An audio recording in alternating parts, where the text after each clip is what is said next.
Hi, this is Sergeant Beast Larson. I dedicate this video to Jason Briggs and the group bail bondsmen, bail enforcement agents. Just doing a review of a few things I told him. First of all, it's a little bit different than a police officer. Your uniform does not say police. I want to go over a few things, a review probably for a lot of you. I know there's some new folks in the group. You go out, you're collecting people. People have warrants. Skip bail. Collecting. Your appearance. How does your uniform look? Let's talk about uniforms. Iron them. Take them to the cleaners. You show up in wrinkly uniforms, they're not going to take you serious. Same as in law enforcement or in working in corrections.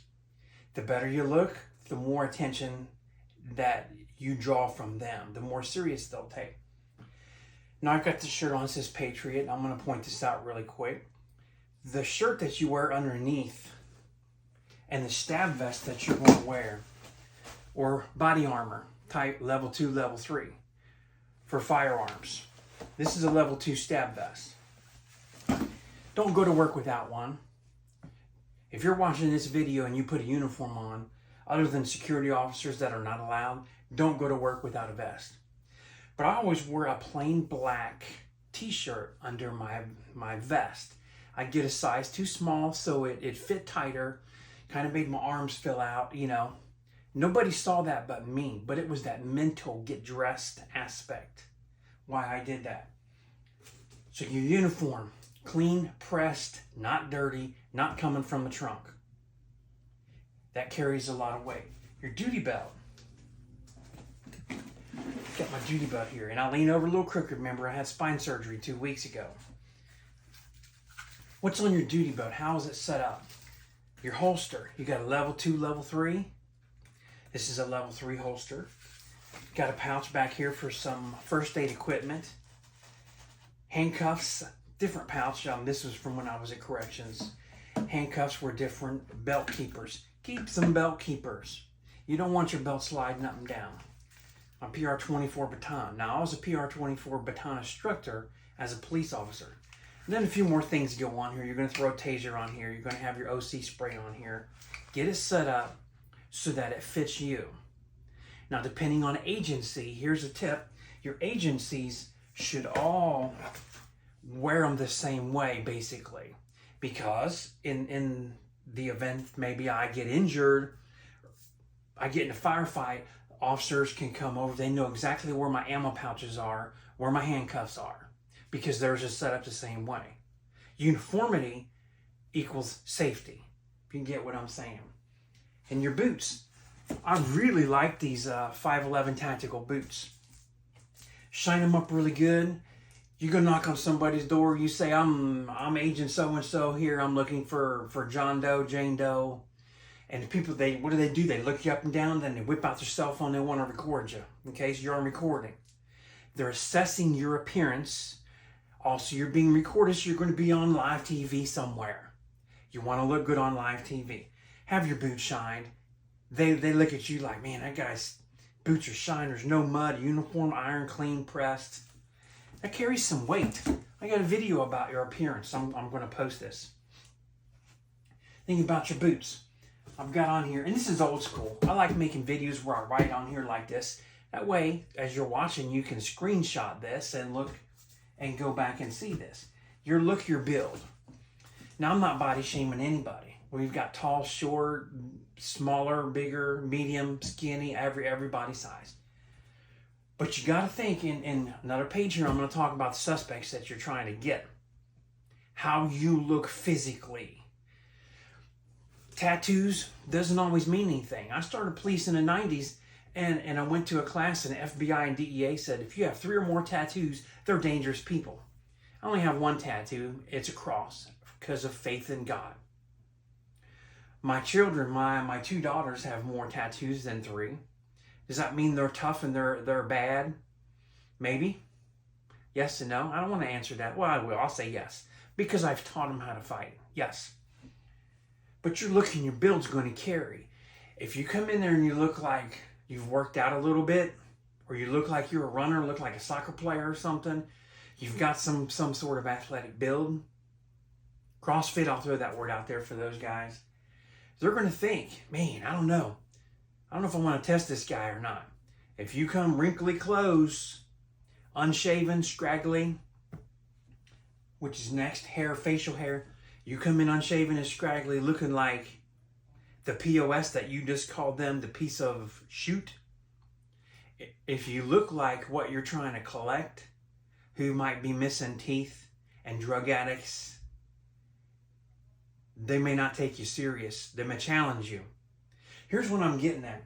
Your appearance, your uniform, your duty belt, your vest, your boots, your shirt, your looks, your build can quickly make that presence, called officer presence, where they're like, I'm just going to go with him and bond out. Or I'm going to fight or I'm going to run. How you present yourself could make that difference. Your hair, facial hair. When I policed in the 90s and the 2000s, we weren't allowed facial hair, except for a mustache to the corners of your mouth right here. Hair, was a certain way. When I became defensive tactics instructor, I shaved my head bald. I worked out all the time, constantly working out, because I always had. I gave the appearance and look like I could run forever and fight all day and still be fighting tomorrow. And even all the way to your third cousin, I'm still fighting. Go through the whole family. That's the look that I presented.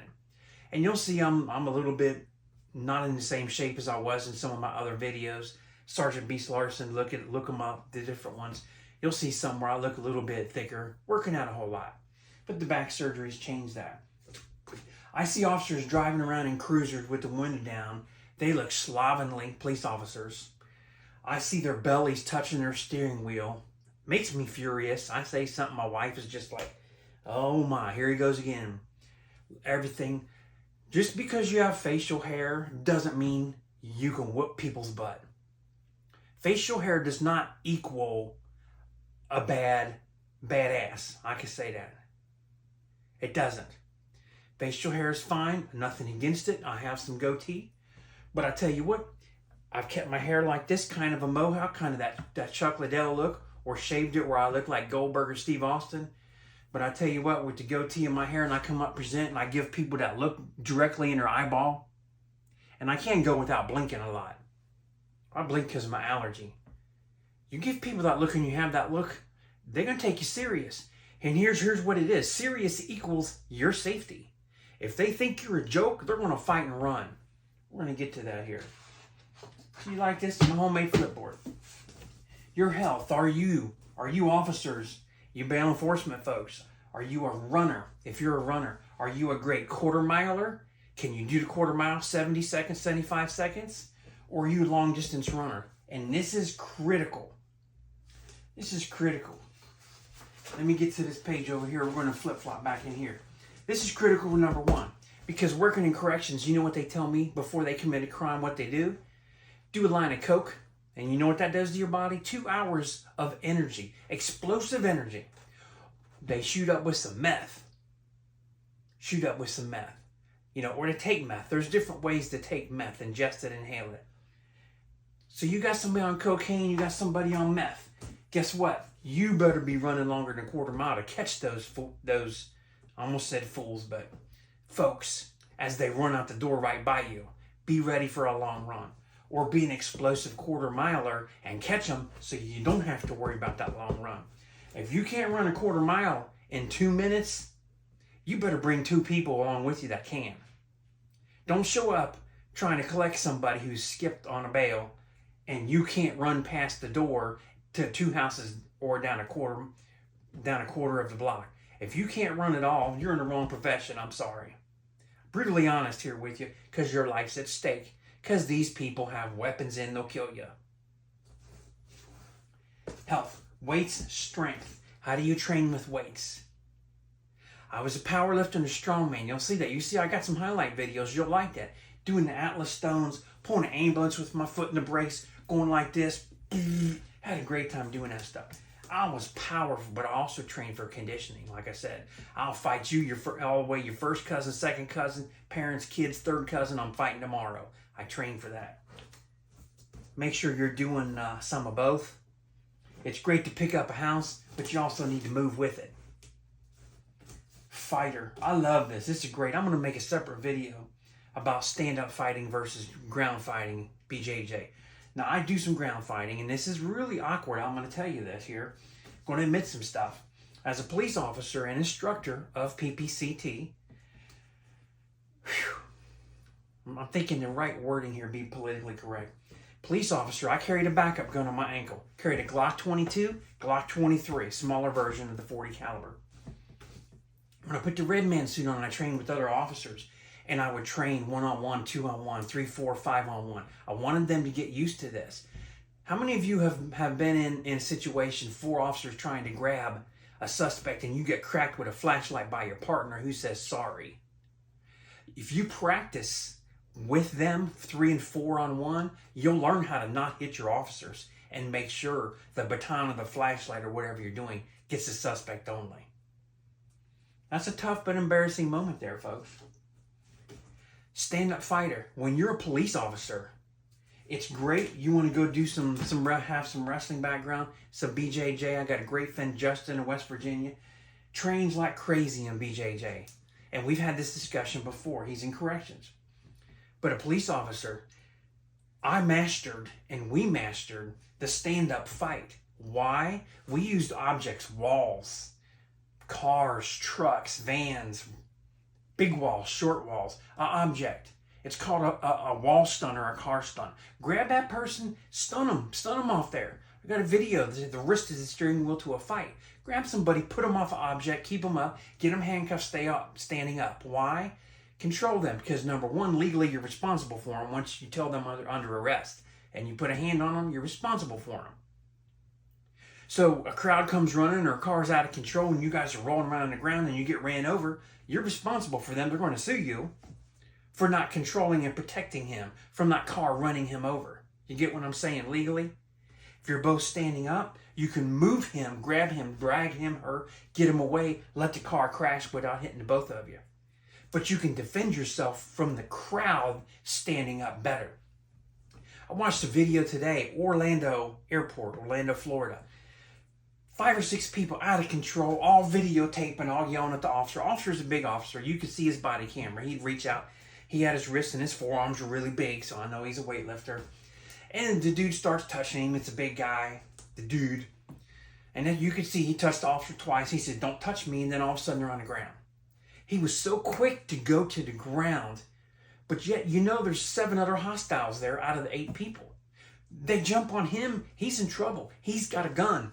One of those 7 starts hitting him in the head and neck. One of them could start kicking him. The 3rd, 4th, 5th, 6th, 7th one can take his gun and shoot him. Here's my point. You get to the ground, you sacrifice a lot of safety because you got to protect the gun while you're fighting. I don't care how good a naked choke you are. I can hold my breath a long time. Nobody, except for the instructor that I let put me to sleep up in Ohio, at Opata, nobody's ever put me to sleep. I won't let you. There's counters, there's blocks, and I'm a great striker. Hands, elbows, and knees, and head. I will not let you put me to sleep. Be careful going to the ground for your safety, folks, because you're protecting your weapons. Gun, taser, OC spray. Even if the woman takes OC spray from you and fills your eyes and your mouth full while you got her husband on the ground, you're in some deep doo-doo. So think about this stand-up fight versus on the ground stuff, okay? Be great in both. Be careful what you do. Now remember the suspect, I told you. They may take a shot of whiskey or 2. I do not drink alcohol, period. Don't do any illegal drugs, period. But I've arrested many people that have, and I've interviewed them, and I've interviewed people at the prison. They do this stuff so they're impaired, which means they don't feel as much. So when you spray them with OC spray, it's not 100%. They're in that 10 to 12% that don't get affected by your OC spray. Keep that in mind. I've tased people that stand there and look at me and like, "What you got next?" Well, here's my answer. I said, "You remember Rodney King?" And then they turn around, put their hands behind their back.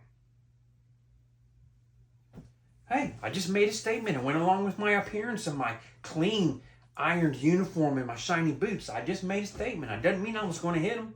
I just said, "Remember Rodney King?" And they gave up. Okay, bail enforcement guys, I know some of you get their background checks, find out as much as they can. If they have a prior fleeing and resisting, expect them to run. Even if they don't, I always expected everybody. Now, I worked on a police that merged with the sheriff's department. So I did a great deal of warrant work, going out and arresting people. I worked a lot of drug cases. I went out and did a lot of warrant work. Always expect this. But if they've done this before, be ready for a fight. Be ready for a fight means through the shift, keep your fluid, your intake up, keep hydrated, keep some food going, protein shake going. But there's days like in a prison and sometimes, going to catch a murder person with a murder warrant.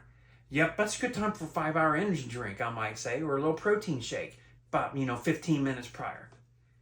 Hey, they're doing it. What's wrong with you taking a 5-hour energy or a protein shake or a half a protein bar? And then get your mind ready. Stretch out, loosen up. Get ready for the fight. Get ready for the flame. Hey, prepare for this. Here's something here to throw in, not on the page. An injury on the job. You know what the injury on the job is? I only had one injury on the job, and it was a freak training accident. I had my toe broke. But if your toe's broke, I couldn't safely, be a patrol officer. I spent a month on light duty. I missed out on overtime. I missed out on some details that came up. I actually lost $1,000 in overtime and details that month on light duty. If you're on workers' comp and you get 60% of your salary, 60% of a normal salary and no overtime or details. So you don't have room for injury when you have wife and kids like I did. Think about that. Cameras, cell phones, family, dogs, distraction. Okay, when you go there, expect them to have outside surveillance. That's common. Cell phones. You know this. You know you're going to be on the phone. Act professional. Act professional. You need to know something. We're going to get to in a second. Your use of force. So you need to know what to do, when to do legally. So you need to become a master of that law. Family distractions. I go to a domestic one day. I'm in a trailer park. They put it out. Very violent act of physical domestic. Dispatch, I'm around the corner. I'll be there in 20 seconds. I get there. Go up there, see the screen door. I hear thumping in the trailer. I hear screaming, woman screaming, everything. I'm banging on the screen door. The main door's not shut. All of a sudden, here comes a mom and two kids, like a boy and a girl, like 11 and 9 years old, to the door. Mom, I can count 10 finger strangulation marks on her neck. I can see 10 fingertip marks. So I know this. Somebody going to jail. This is it. She says, politely, come on in. So I come on in. I walk in the door. Here's dude sitting in a recliner on the phone. He's got his phone like this. I said, sir, do you mind? Could I talk to you for a minute? Can you hang the phone up? No, F you. I'm like, okay, this is going to get bad. Now, because the way they put it down, I already knew backup was coming. I didn't have to say anything. Didn't have to hit my panic button or nothing. Didn't say nothing. I was like, sir, can I talk to you? He said, no. So I said, ma'am, can I talk to you over here? And the kids kind of were with her, so I know she's the victim. That's kind of what body language would indicate, along with the 10 finger marks from strangulation. I said, what happened? She said, we had a verbal altercation here. We're just arguing a little bit. I said, ma'am, what happened to your neck? Oh, I fell down. Ma'am, did you fall down on both of his hands and his fingertips strangulating you? Oh, no, I just fell down. I'm okay. We're okay. We're just working it out. He's on the phone giving me the stink eye. So I walk over. I said, okay, just stay over here for a minute. I said, sir, let me talk to you. I said, what happened here? I'm just trying to, solve this, help this, keep the family together and not be a problem. I'm obligated to talk to you. I said, can you hang the phone up? And he said, no. And he stood up and he still had the phone. Guess what? Inside wrist lock, like this, takedown, spun him around, put him head first in that chair. Now he stood up aggressively in my face. Get over here to this page down here. He presented intent, opportunity, and ability to cause me harm. So I initiated with inside wrist lock, turning back like this, spun him around, put him head first in the couch, reached around, grabbed this, went underneath, had the shoulder pin with one arm up, started putting him to sleep. When he went limp, I got one cuff on. He started acting up again. I got shoulder pin on, put him to sleep. Second cuff went on, second cuff. In the meantime, you know what the wife's doing? Trying to beat me in the back. So while I'm standing there putting him to sleep, because I was certified instructor in, the old, we didn't call it the rear naked choke. We called it the sleeper hold, or the arm like this. And we also had the shoulder pin, which is the same thing with one arm up. I'm standing there kicking at her to keep her away. The kids are screaming. I reached over, hit the red button on my radio, hit the panic button, bloop. Get him under control. He was bigger than me. When I started police, I was 135 pounds. He was about 200. So I gave up a little size. But I had a plan. A, B, and C. Plan D is everything just broke loose. We weren't going to get to that point. I was at plan B, though, because she's coming. So I'm dealing with him. I'm dealing with her. That's plan A. That's plan B. Crowd control while I'm dealing with suspect. Alone.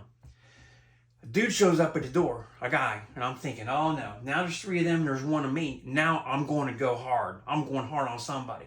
I said, sir, I'm taking him out that door. Get away from that door, or I'm going to knock you out. And he stood there and looked at me, and I said, you misinterpreted my intention. There's 3 of you and 1 of me. It's going to get deadly force fast. He moved from the door. I took my suspect. I had it in the handcuffs. Had a good reach up under arm control on his shoulder, arm bar. Took him outside, go to the police car. Not a problem. Woman follows me, but she's not close enough to strike me or me to strike her. At a distance. The man is with her. I found out later the man was his friend he called to come pick him up for. The cop showed up. He didn't expect me to be in the same trailer park when she called 911. So anyhow, the guy in the car, he starts acting up on me. I kicked the back of his knee out, put him down. Remember I was talking about wall stuns? I did a car stun with his head. I car stunned him. Bang, bang. He kept trying to turn around, trying to spit on me, and I could see teeth and his spit was coming. So I'm like, I'm going to keep banging his head until he stops, till I get backup. My backup showed up. 6'9", 375-pound officer. That's the best kind of officer to show up like this. Because he jumped out, pulled his PR-24 out. He said, anybody else want some? And everybody ran. And then it was just that officer, I won't mention the name, me and the suspect. And I was getting tired by then. He said, you okay, Steve? I said, I'm okay. He said, where's your keys at? I'll get him in the car. I said, on my belt. I had the old Cubiton stick with my car keys. So he reached over, grabbed it, unlocked it, put him in, grabbed him by his neck and threw him in the car. I know you love this story. Boom, slammed the door. Suspect's in the car. I looked at the door and he's like, I think we're going to need a new car door. He said, but at least you're safe and you're okay. That's what he told me. He was a veteran officer. At least you're safe and you're okay. You get what I'm saying? Sometimes it gets like this. Sometimes the family gets like this. Luckily, they didn't have any dogs to come try and bite me, but you're going to find dogs out there. And the worse the criminal, the more dogs and pit bulls they have, because they think pit bulls is the symbol, of gang and criminal enterprise.